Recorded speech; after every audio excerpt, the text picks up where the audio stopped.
We'll get going. Well, ladies and gentlemen and children, kids, athletes, everyone, thanks for joining us today. Very excited to have here for our Centercourt 360 program, Emma Doyle, who's going to cover a fantastic topic in discovering your inner coach. Before I get you going, Emma, I'd just like to do a little introduction if I could. Centercourt 360, we all know it's a holistic approach to developing the whole student. Within the program, which is run throughout the week, there are multiple webinars, classes that you can join. It's designed to obviously set the skills needed in learning, honing, challenging yourself, becoming a more fortified student with stronger resilience, and as well as that, learning the skills of accountability and hopefully being a self-driven student. 360 provides professional speakers, such as Emma today. We provide preparation for ACT, SAT, test preparation, essays, college admissions, recruiting, and a whole lot more. Without holding back any further, I'd like to introduce today Emma Doyle. As I've mentioned, Emma's not only a very good friend, she is a world leader in education, whether it be through sport or through corporate or through empowering young people. She's not only an incredible coach, she has represented Australia over 39 times at the national level. She's also a player that's gone through college. She played at a high level tennis, and she represents in Australia. She's currently based in Denver, Colorado, and also she's working in Scotland with many groups. Emma, your topic today, discovering your inner coach. It's just such a great topic. And without any further ado, I'd like to pass it over to you. Thank you so much, Conrad, and everyone at Centercourt. I've visited the Academy, and it's great to be here. It's a topic that's dear to my heart, and please feel free to jump in with questions as we go. If something pops up you want to know the answer to, I'm happy for Tara and Conrad just to stop me, and I'm happy to answer those questions as we go along. So I'm just going to share my screen with everybody just to get things kicked off into our presentation here. So just as I load that up, I just wanted, the reason why I've chosen this topic, I know that there's people who are listening from many different sports, and the one thing that all champions have in common is, you mentioned it already, Conrad, this resilience, this quality of resilience. And certainly in our sport of tennis anyway, you know, it's micro moments of resilience, just as it is pretty much in any sport. And so being able to discover your inner coach makes up part of my coaching philosophy. I think, and you know, feel free if there's any coaches listening as well, or maybe there's some parent coaches, but one of our number one jobs is actually to make ourselves redundant. So if I can do my job as good as I can and get a player to a point where they can almost coach themselves under pressure, I think that is one of the ultimate gold medal scenarios of being a coach. And so if I take my coaching hat off and think about it from a playing perspective, imagine if you were the best version of yourself, like the best coach that you could be internally for yourself. Obviously, how much better would you play, or would you run, would you swim, whatever it might be. So that's where we're heading. But first of all, I just want to get everyone interacting. I'm not sure how many we've got online, but let me just set the scene. About 2 years ago, I moved to America, and I joined a local trivia team. And I hadn't really answered a lot of questions. And then all of a sudden, you know, it wasn't exactly my strength, but the lady says, what Australian animal is a pobblebonk? And I was like, I had no idea.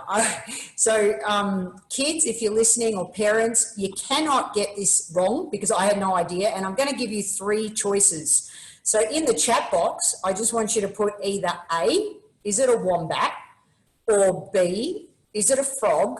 Or C, is it a crab? So just like me, you had a 1 in 3 chance of getting this right. And obviously Conrad and I know each other from Australia. But put in your answer, have a go. like I said, no right or wrong answers. Just want everyone to jump on board and have a go. All right.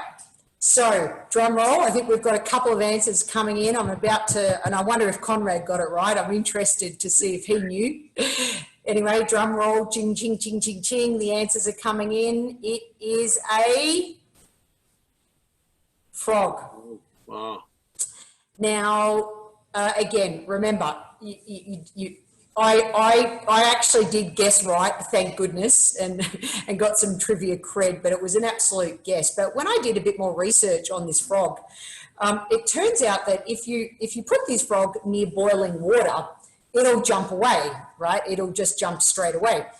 Whereas if a frog is I guess, the water's heated up gently and slowly, it can handle temperatures almost up to boiling. And I think that sets the scene for what I'd like you to think about with this webinar, which of course is how can we slowly just what I call stretch your comfort zone.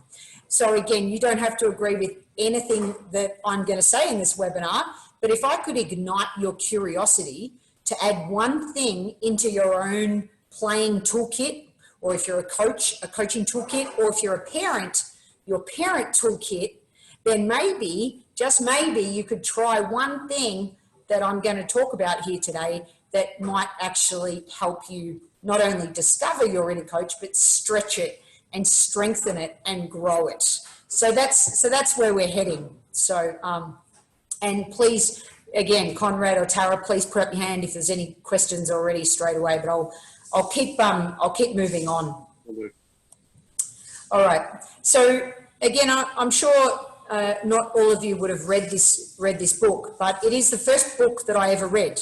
It's called The Inner Game of Tennis. Now, there are some other Timothy Galway inspired books. I know there's The Inner Game of Golf that's out there, but again, this book really sets the scene in two ways. It really had a huge impact on my life, even though it was written in the 70s.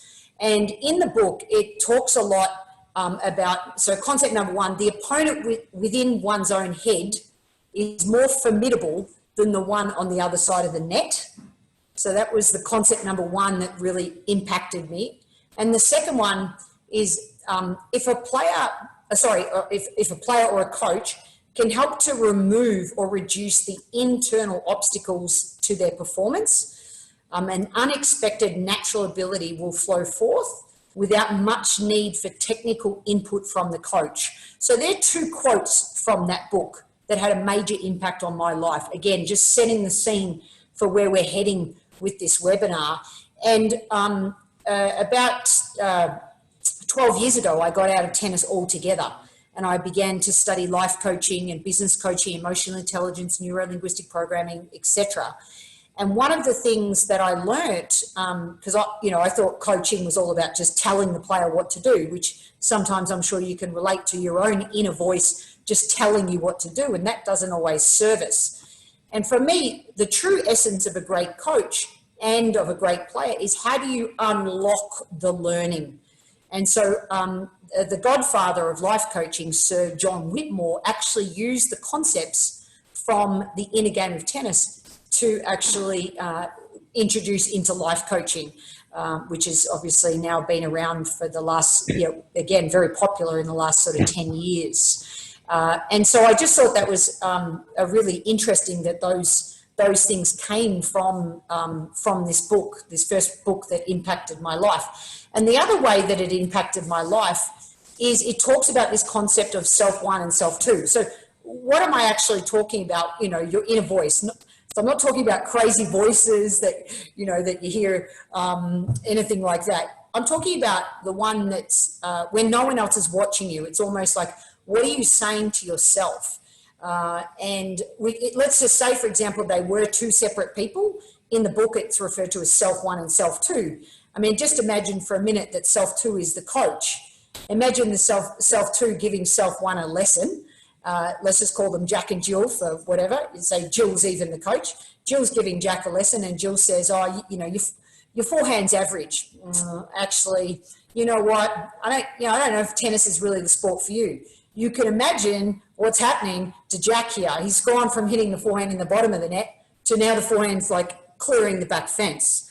And, you know, this obviously self one and self two actually live pretty much within us as our conscious mind and our subconscious mind. So if you can align the two, or imagine self one being the most empowering coach for self two, imagine what difference that would make to your life. So there's a little bit of the background about what I'm actually talking about with regards to discovering your inner coach, strengthening your inner voice. So 2 thumbs up just there from my co-hosts. We're on track. All right, awesome. And why should you listen to your inner voice? And how can we hear it better? And I thought this is just a really interesting stat that some of you might not be aware of, but we have 65,000 thoughts a day. And would you believe that 80% of those are negative? So we're already starting, if you can imagine, behind the 8 ball. We're already coming with so many self-limiting beliefs and fears, and especially comparisons. You know, social media these days, yes, it's a wonderful tool, and it can also be so full of comparisons that we're constantly judging ourselves and comparing our life to everybody else around us, which can really impact on our inner voice. So with that in mind, let's get to really the top sort of 2 concepts that I wanted to share. And the first one in how we discover our inner coach and strengthen our inner voice is around self-awareness, and a concept which hopefully you can see there if our heads aren't in the way. Let me just move it down a little bit so you can see it. Is called reframing. This concept of reframing. How do we reframe? So let's get into some examples, some classic examples.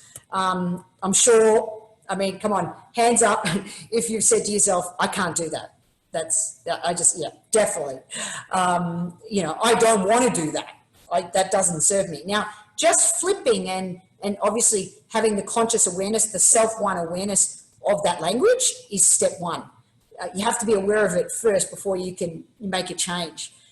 Embrace it. Okay, yep, no judgment that I said I can't do that. But what if I just said I can, or I need help, or instead of I should go and kick some penalty shootouts, what about I will, or I'll get to that. I have to, again, go and practice my serve. You know, during quarantine, what about I choose to do some repetitions on my serve?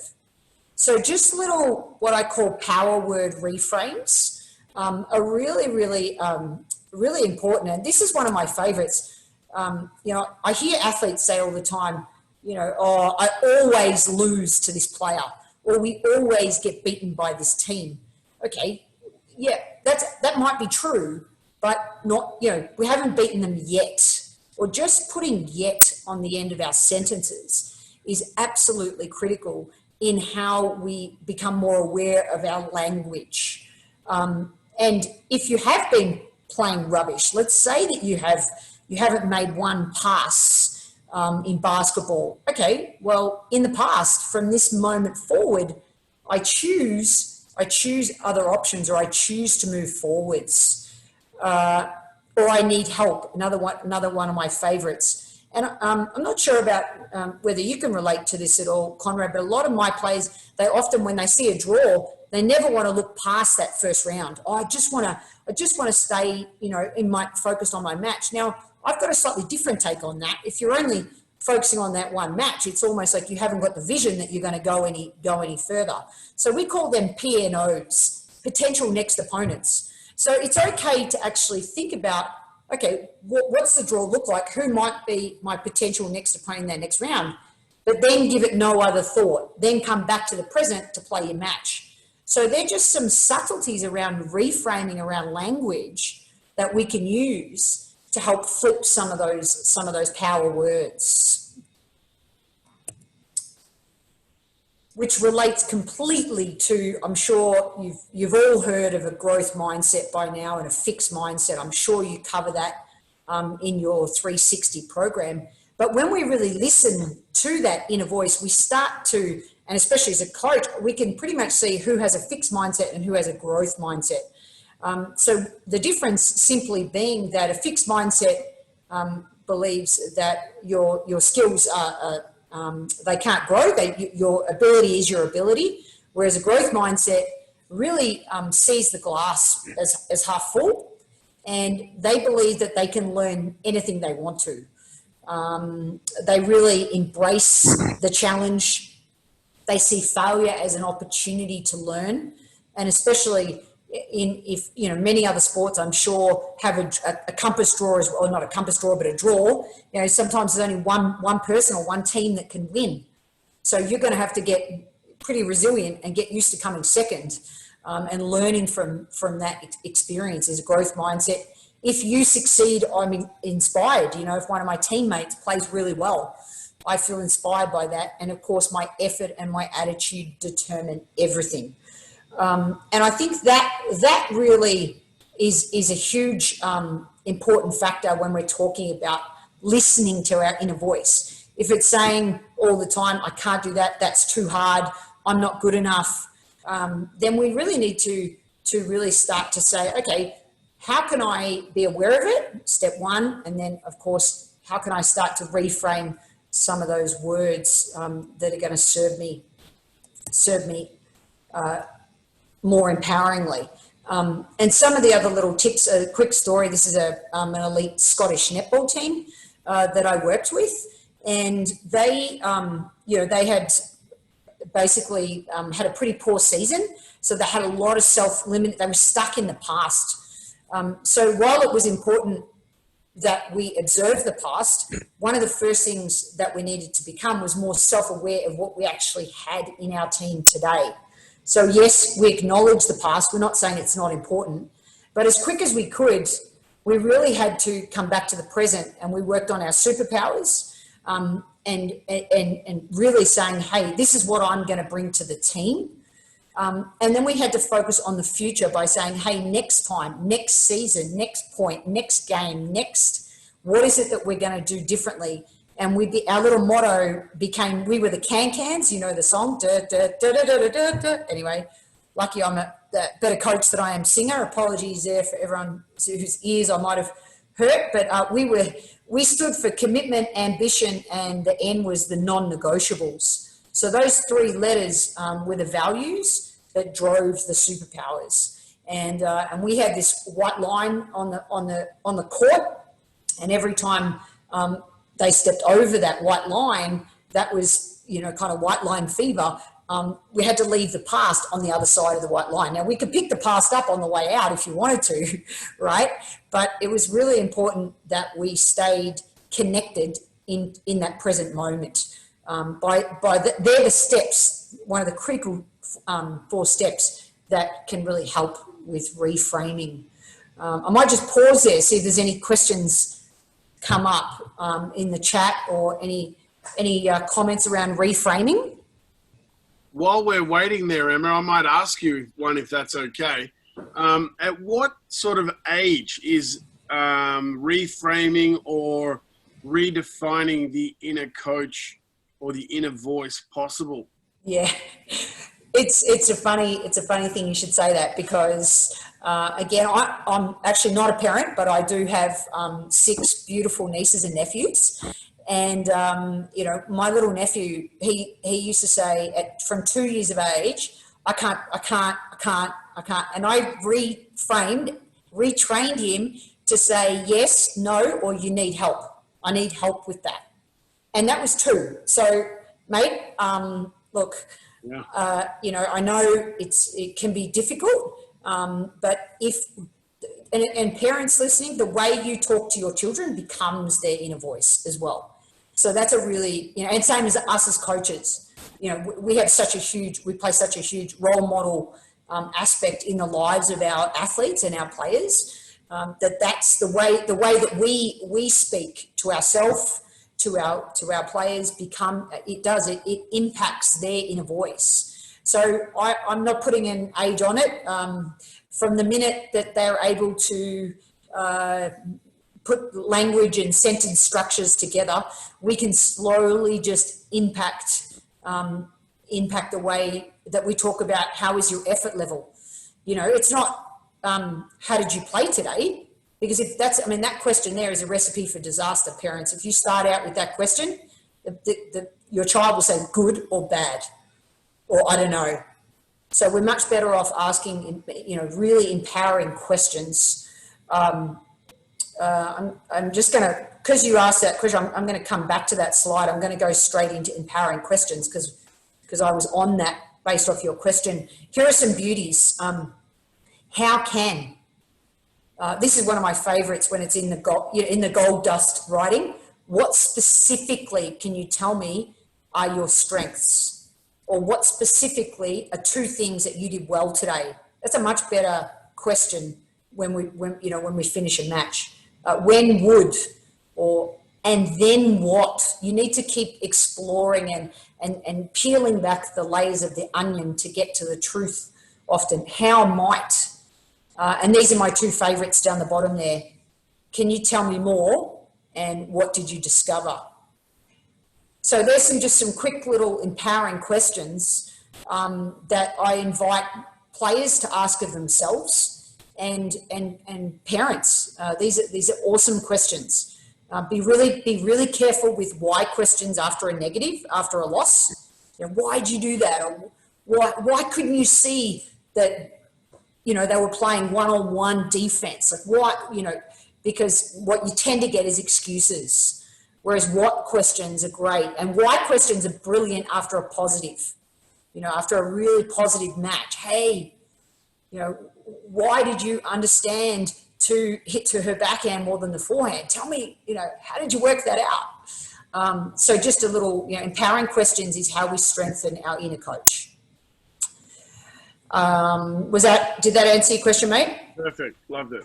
All right. So I'll just head back to this other slide. I just want to tell a quick story about Begeet. Just a ripper of a story. You know, I think, again, like you say, mate, any age, right? So she said, can you have a look at my serve? Can you have a look at my serve? And she was getting stuck here with her racket. She's like really, really stuck. And she goes, oh, I know what you're going to say. You're going to say that I get stuck on my serve. I've got a hitch on my serve. And, you know, even if you don't know tennis at all, I'm sure, like, it's something technically where you've got something like that's pausing in the backswing. And she goes, oh, you know, millions of coaches have told me this for years. And I just looked at her and said, well, what if you were to spread your wings? You know, what if you just let gravity do the work for you? And just, now I didn't know that she'd been stuck in a number of areas of her life. I had no idea. And it wasn't until that, well, actually, this is a testimonial from her. She just said, spread my wings and fly. It's funny how tennis is like life, and things show up in your game that are reflective of what's going on in your life. Incredible so much. How one simple word and statement allowed me to spread my wings in my life. So, you know, words affect, they, you know, where our attention goes, our energy flows. What we think about, that they're the neurons that are wiring together. They're hardwiring in our brain. So the more we can be empowering and the more we can reframe and just ask ourselves, what if you were to spread your wings? What difference could that make? So, so step 3, my final tip for this webinar presentation is to strengthen your inner voice and your discover your inner coach, is journaling. So what do I mean by journaling? Pretty much anything, you know, anything that you want to write down. The more you can write it down, that again helps you become more self-aware. And then if you want to have a go at this little exercise here, you start with your old story. So again, I'm just going to read out an old story from one of my clients who is a pro athlete. So this is her old story. What am I doing with my life? I'm playing pro sports and it looks really good, but I'm making shit money. People don't respect me for the level that I'm at. And I'm really hopeless at booking flights, accommodation. I eat terribly on the road. I often mess up the time zones and I don't know how to say no. People say that my biggest weapon is my physicality, but I actually don't believe them. I worry about the future and not capitalizing on my strengths. So there's an example of an old story. And then what if, now again, remember, it's not about when you rewrite your new story, it's not about being dishonest. It's not about flipping it completely where it's unrealistic. It's more something along these lines. And of course, obviously, you'll hear it in the first sentence, but obviously you can tell probably we did some work together. I'm grateful to travel the world by choice because it allows me to help me discover my inner coach. My inner coach serves me daily in the most empowering of ways. Opportunities are flowing my way because I am now ready to meet them. I've put the right team in place to assist me to capitalize on these, and this allows my creativity to flow. I'm creating my own destiny. I value my health. I trust my gut, and I make healthy eating choices. I trust in the universe. I'm exactly where I'm meant to be, and I'm living my truth. I know deep down that my physicality is my weapon. So just an example there of, I thought just give a real example of old story, new story, and again, not a tennis example. Obviously I would never share who it was, but important that then what you do is then you can rewrite this every 30 days, but just looking in front of the mirror and just rereading or rewriting your new story and reading that aloud, then you'll notice every 30 days you can then begin to boost your story depending on what's happening in your life. So that's step 3. Emma, if I can jump in, we've got a question from Rosanna, which is, it's a great question. And the question is, on the road to being empowered and kids trying their best, how do you keep kids engaged and not discouraged? Great question. I think one of the biggest ways to keep kids engaged in this process of empowerment, because it is a long and winding road, so I acknowledge that, and it's hard to be positive all the time, so I get that. But the more that you can put practical strategies in place, the better. And I really believe in gamification, so gaming everything. This is how kids learn today. They're on their screen, they're gaming. For example, I have a life coaching course on my website. It's called the Empower Hour. And each week you've got to score 15 points to buy. You've got to go and buy your journal to get 15 points.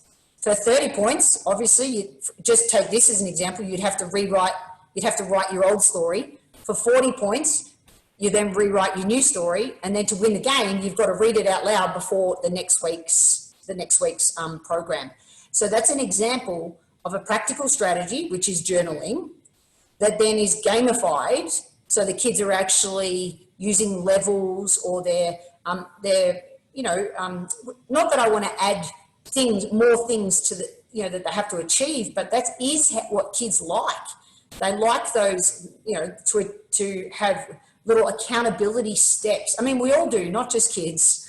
I know that I love it when I have my mentor that I work with, because I'm accountable to that monthly session, that monthly call that I have to get done what I said I was going to get done. So I think that's one of the secret sources to how you keep engaged. But you definitely need the practical strategies. You can't just say, be empowered and be engaged, of course. So hopefully that was useful. Great question. Yeah, it was. Emma, a quick one if I can ask myself. Recently, Dr. Jim Loehr, who we all know is a legend of the mental game, has been talking a lot about developing the inner voice and the wide range of athletes that he works with, from one-on single athletes to team athletes, and how everyone's got different personalities. I really enjoyed hearing how he compared development of the inner voice to a politician, and basically how politicians are the masters of controlling that inner voice. And he also highlighted that there really is no age that can be developed. However, the key way to develop that is daily diarizing. And today, you just talked about it. We're living in the world of, you know, text messages, emails, typing. You can easily write a 50-word email and you know, you won't remember half of it sometimes. But if you write something by hand, you know, it's inked into your mind. What are your thoughts on that? Whether you're an individual athlete, a team athlete, even if your coach doesn't ask you to do that, what are your thoughts on that sort of habit? Oh, it's why I put it down there as step 3 today. And, you know, often people will remember the last step as well. So it's absolutely critical. And I think it really helps you, again, and it's okay to also vent. It's okay to write. Just like it's better that you get it out there and embrace, you know, there's all sorts of things we do with journaling. We journal your mind monsters, where you get to draw your mind monster. There's so many cool things you can do with journaling, and kids, you know, love drawing and scribbling. It doesn't have to be sentences. Another really cool concept is sometimes I get the players to start off in their left hand, and you have to write in your left hand for 5 minutes. And what happens is, like when the clock hits 5 minutes and you switch in your right hand, it's amazing what just flows out of your right hand, because it's so frustrating in your lefties, apologize, in your non-dominant hand. So obviously your right hand if you're left-handed. And there's so many cool little things around that, and the connection with handwriting with the brain. Obviously Jim is one of my all-time favorite people. I mentor my speaking, you know, from Jim's handbook.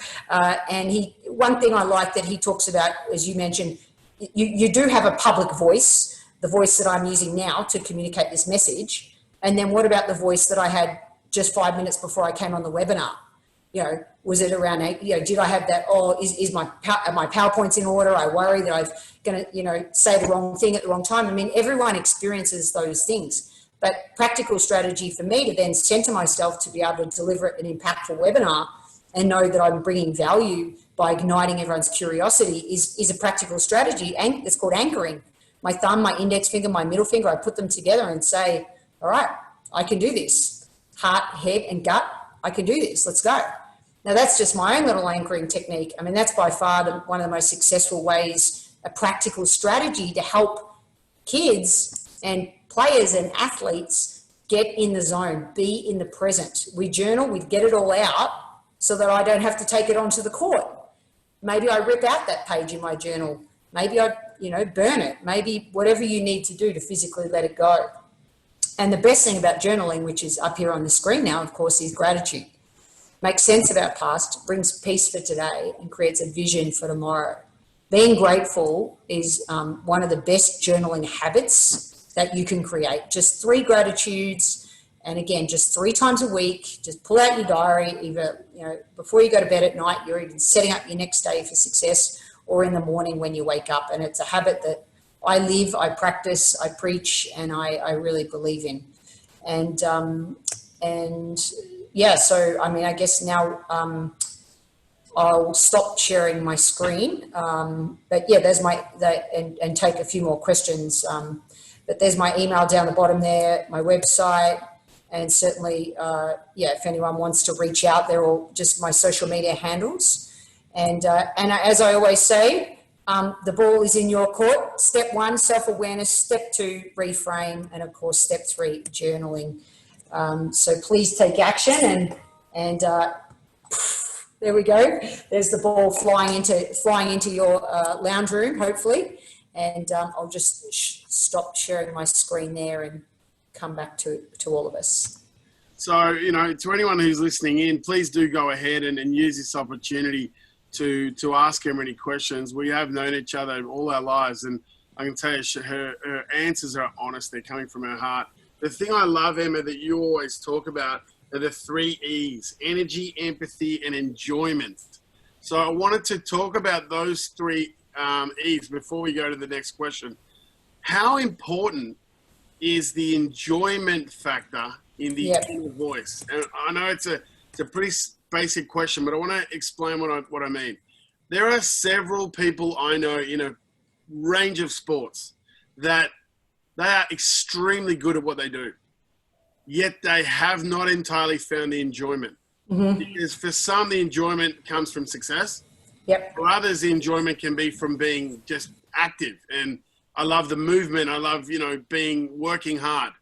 For others, it can be from the feedback outside. So, am I pleasing that person? Am I getting, or if they're a professional, am I getting the contracts I want, et cetera, et cetera. Yep. The enjoyment part. Could you talk a little bit about that and how important that is in the inner voice? Yeah, I can. And, it comes back to the old motivation scale. We're either motivated towards pleasure or we're motivated away from pain. And it's amazing how many athletes still sit closer to this side of the continuum. It's almost like, I'm going to do this because it's all I've got. Or if I don't stay in my sport, I'll never get a college scholarship. Or so in the end, what happens is when you fall out of love with your sport, or you fall out of love with the battle of competition, or you fall, if you lose your way, the more that you are motivated away from pain, it generally will not serve you well. Everyone sits down to a banquet of consequences at the end of the day. And so the more you can, what I call, be in service to your sport, get back to the essence of why did you start playing the sport? Like peel back the layers on the onion and really dive deep into like, what is it that you love about the competition? And if you can't find anything, if it's not there anymore, then you're much better off, as we know the great story of Ash Barty, taking a break, remove yourself from your sport, reach out to some mentors and until you can find the deep sort of essence to be in service to your sport, that inner voice will always be there. Oh, you don't really love it. You're out here practicing because you just want to get your reps up, or you just want to get your hours in, that'll take you so far. But the long term, you never read the autobiographies about how many people hate tennis now who were fantastic juniors. I mean, there's no autobiographies out there about the thousands of people out there that actually can't stand the sport anymore and they want nothing to do with it. So before it gets to that point, there's a threshold. There's a tipping point, and I think the more you can understand, hey, it's okay to be motivated away from pain initially, as long as then you can flip the scale back towards the pleasure of being in service to the sport. And that inner voice there, when that begins to slowly change, and you can find that deep purpose, which, remember again, is within the top 5 traits of all champions, is purpose, knowing your purpose. And even coaches, Conrad, we see it too with coaches just going through the motions, man. If you don't want to be there, change careers. Yeah, no, great answer.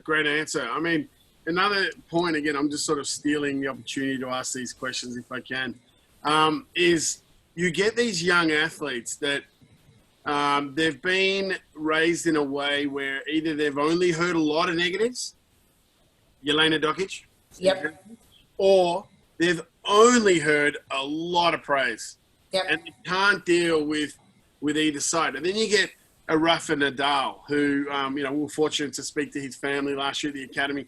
The guy, it's just not normal. Like, it's just not normal. The way that from a very young age, he enjoyed suffering. He enjoyed, the physical pain. He'd love to be out there in 44 degree heat, 110 degree heat.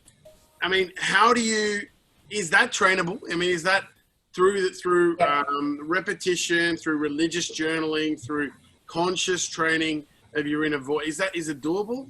It's definitely doable. We have to think about the culture that we, especially Australia and America. I mean, we're not fighting for a loaf of bread. The culture is that life is such that we, fortunately have opportunities still, even in today's climate. And what I passionately believe in, especially, and again, it doesn't matter what age you do start this process of strengthening the inner coach and the inner voice, but the more that you can fall in love with micro moments of success and failure, which again, don't forget, is gamification. Someone asked that question earlier. How do we engage kids? Through micro moments of give them some success and then knock them back off the perch, success perch. And I really passionately believe that that is how we have to introduce competition. We have to introduce it, we can start, competition could be just against me. It could be my own self-challenge. It can be me trying to beat my PB, my highest score. And then it could be a team challenge. And then I can play you. And then you become my opponent. But, why not when you're 8, 9, 10, you're my partner. And the better you play, the better I play. And that'll help me get better. And so these are micro moments of opportunity that we can all play a role. Parents, coaches, support staff, team, the culture of the club that you're growing up in, to fall in love with the hard work. Okay, this is going to be hard. Let's embrace it. Let's have those micro moments of building our resilience muscles. Really interesting stuff. We were fortunate to have Nick Bollettieri on a few weeks back. And one of the questions I asked him was, when is the opportune moment as a coach? I'm a pillar of knowledge and I know all this information and I want to impart it. When is the best time to deliver that? And he said, wait till the player asks. And they may not verbally ask. They may be asking with, body language, the head's down, or the stride's not there, or the strut is not in the step. And he was saying that it's not only the job of a coach, but it's the job of the parent to also be able to see that. You may not get many teachable moments, but you'll get moments where there are many moments that you can teach. So that was sort of something that he spoke about. What are your thoughts about sort of the teachable moments? How do you find them? What do you look for? Yeah, well, I think that's critical for parents, especially, to really notice. And, I'm a trained NLPer, right? So NLP is all about the subconscious cues. So it's not, the spoken word is sometimes means very little to actually what's going on beneath the surface. And so when you ask a question, what you ask and why you ask it, why for you has to be really critical in your mind. So I look for all the subconscious cues, the subtleties of what's going on. Does the body reflect the words? And, what I'd say to parents is being really mindful of not just the car ride home. It's almost like they anchor that conversation to the car ride home after a sporting match because the child can't go anywhere. Why not? Let's get the personality of the child, more the blueprint in our own. No one knows their child better than their parent, definitely, hands down. And then let's work together collaboratively on a strategy on when you have a post match conversation or a post game conversation, and go through those questions. What 2 things did you specifically do well? What 2 things specifically could you have done better? What was the score? At what point did the score ebb and flow? What did you learn? And what would you do differently next time? So there's just 4 quick questions that would be much better asking. Even if you get the timing wrong, you're gonna have a much better result than saying, how'd you play today? Yeah, that is gold, absolute gold. And I hope that anyone who gets to listen in, we're going to just open up for a couple more questions if anyone's got any. But Emma, I wanted to ask you, with what you're doing now, you're dealing with a whole spectrum of human personalities. Let's call it young athletes, team athletes, single athletes, individual people that are traveling around the world. I've got to ask, what are the 3 common traits that you find of the most mentally tough athletes that you work with, whether they're individual sport, group sport, older athletes, younger athletes? What are the 3 sort of main character traits that you would look for? Yeah. Work ethic, belief, and purpose. Yeah. Very clear. Yeah. Comes up time and time again. You've still got to have, we're talking about sports, even sporting scholarships, US scholarships. You have to have, you still got to hit 30 minutes of cross-court forehands at some point and fall in love with that. And, just the rhythm of maybe just doing that, or whether it be getting the K's in your legs as a track and field athlete. I mean, mate, you can't ignore that. That's a trait. And then it's the belief. And remember, the belief comes from the here. You've got to have the belief that belief that you can do it. And that doesn't just come like, it grows over time. Remember the whole concept I started this webinar with stretch your comfort zone. You've got to grow that. It's micro layers of the onion principle to grow that belief over time. That's how you build confidence. You can't just go, I'm confident, because as we know, confidence can leave you and it can be with you and the next day it can leave you.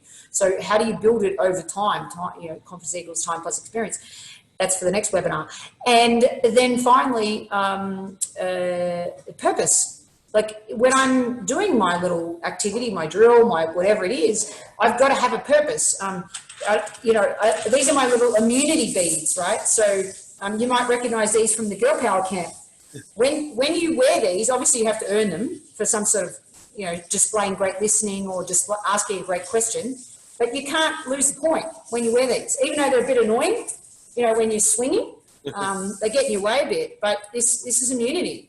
If you ever want to just put the beads on, allow yourself failure. You have to have time to be able to explore and experiment different tactics, different techniques. The hand angle, in swimming can be the difference between the fingers here and the fingers there to grab that extra layer of water, to push yourself forward. Micro moments of improvement. Give yourself an opportunity to fail. So find techniques that give you that purpose in your training that resemble, obviously match conditions as much as possible. I'm huge into that. Don't just do it don't just journal on match day. Journal your practice. Journal when it feels good for you. You don't have to do it every single day. It is a good habit, but again, it could just be one sentence. It could be one picture. It could be one drawing. It could be one quote that you've heard.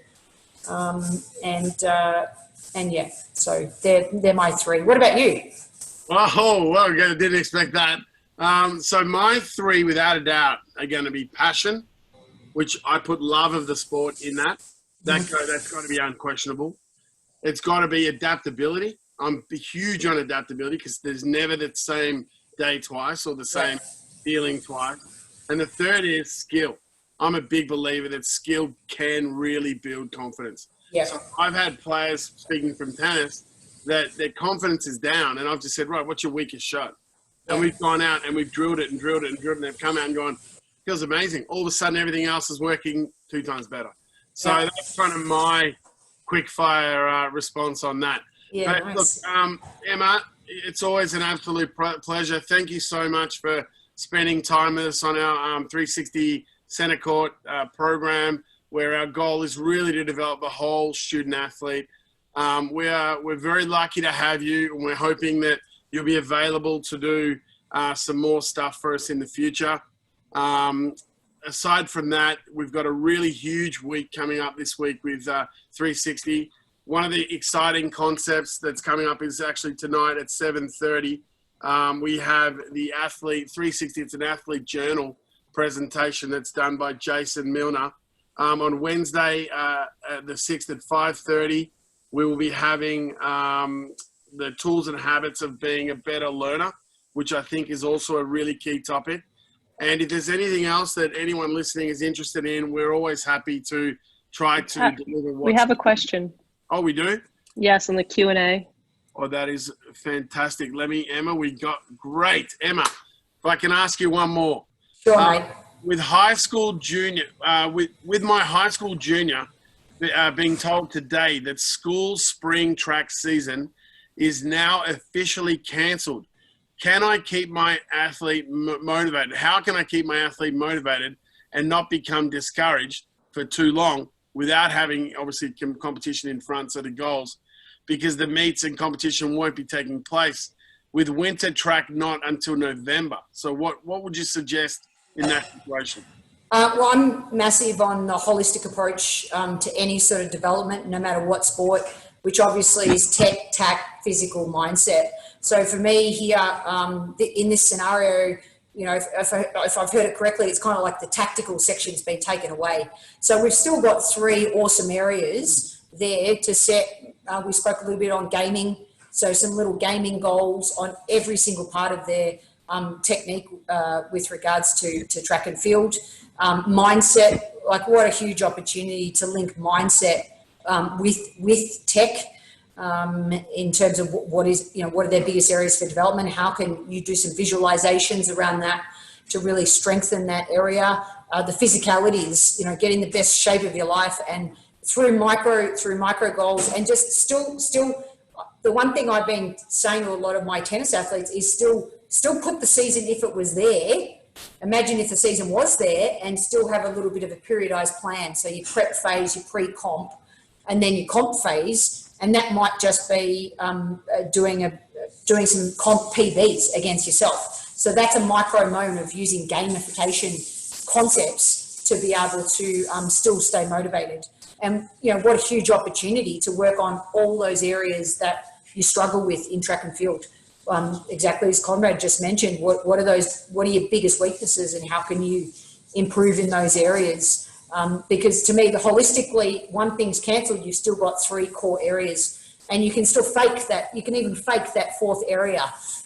Still put it in the diary, and that does help with regards to motivation for sure.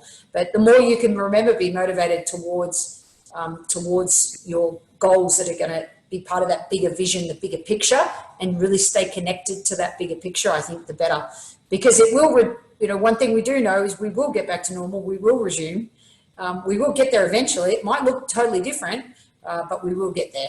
And so thank you everyone for being. Emma, I know you put your information, your contact, but on your first slide, you had like your Instagram and all that kind of stuff. And we have a request to see that screen one more time, if that's possible. Yeah, no worries. Thank you. Quickly put that back up for everybody. Scroll it. Thank you, Emma, for today. Really fantastic. Scrolling it right down. Pleasure.